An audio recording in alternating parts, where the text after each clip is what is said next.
On this episode, a glimmer of hope for the Flash movie.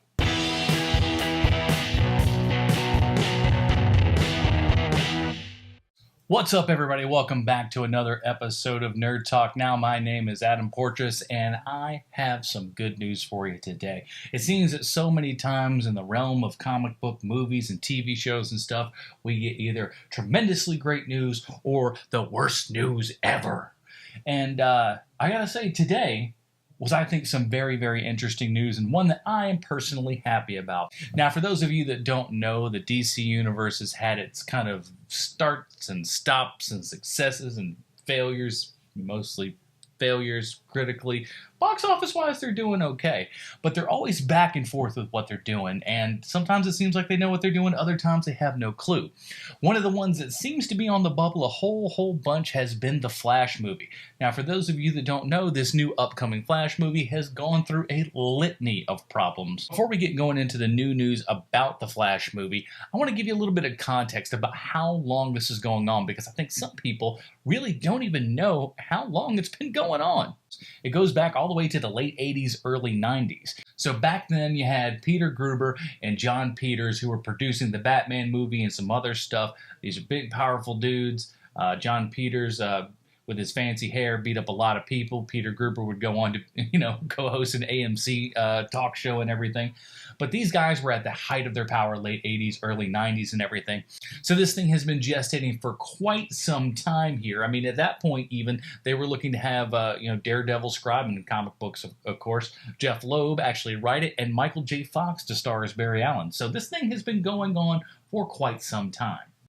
So it really only kicked off in the early 2000s with David S. Goyer, the guy we all love to hate, who, wrote some good stuff, but also really wrote some bad stuff. He was actually signed up to write and direct this Flash movie, and they were actually looking to get, at the time, the guy who everyone goes to, Ryan Reynolds, to actually be Barry Allen. They may have actually done a Wally West thing. There's a lot of conflicting reports that I see on this, but this thing has gone back and forth a long time. So Goyer has some what we'll call creative difficulties with Warner Brothers. I think he wanted like a darker tone. They wanted a lighter tone. David S. Goyer wanting a darker tone for something. Shocking.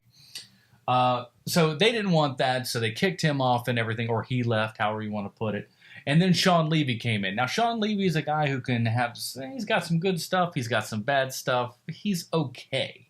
But he was coming in to direct it and everything, decided he's going to opt out to do one of the better movies, Night of the Museum movies. I still don't know if he made the right choice.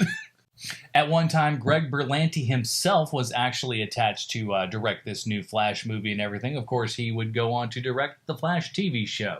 He's like, hey, if I can't do it on the big screen, I'm going to make a much bigger thing on television. And I think those of us that are fans of the Flash are really glad that he did.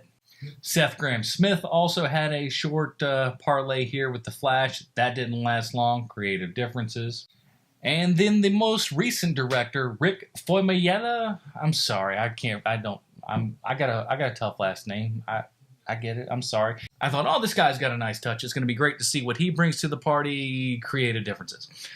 So he's out. But that leads us up to the most recent rumor, and this is a rumor at this point. Nothing is substantiated. We've just heard that he's taken a meeting with DC. But the rumor is the guy that they're looking to get to direct the Flash movie now is none other than legendary filmmaker Robert Zemeckis. Now, I gotta say, I'm a big Zemeckis fan. Back to the Future is one of my favorite movies of all time, like literally top 5, maybe even top 3. It is that darn good. That is my Desert Island movie, by the way. Favorite movie and Desert Island movie also are two different things.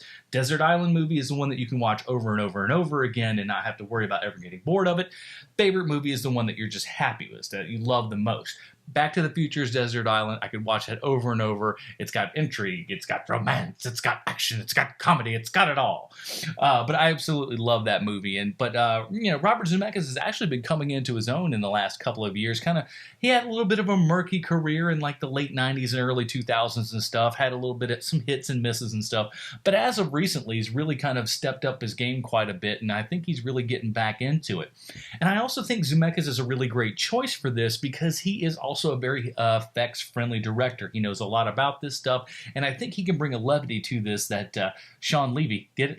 Levity? I'll see myself out. He brings the levity to this thing that I don't think many other people could put together. Again, this is all speculative. This is all very much rumor, but my fingers are crossed so hard that this is actually something that, I'll be honest with you, as much as I like some of the other directors that were involved with this is the first time where I've actually been truly, truly excited for what this movie could actually bring us and stuff. So what say you guys? Comment down below. Do you think Robert Zemeckis is a good choice? Do you think this Flash movie is ever actually going to happen? That'll do it for today, guys. My name is Adam Porteous. If you like what we've done here, like and subscribe. We appreciate all that kind of good stuff. Leave a comment down below. And as always, I will see you tomorrow.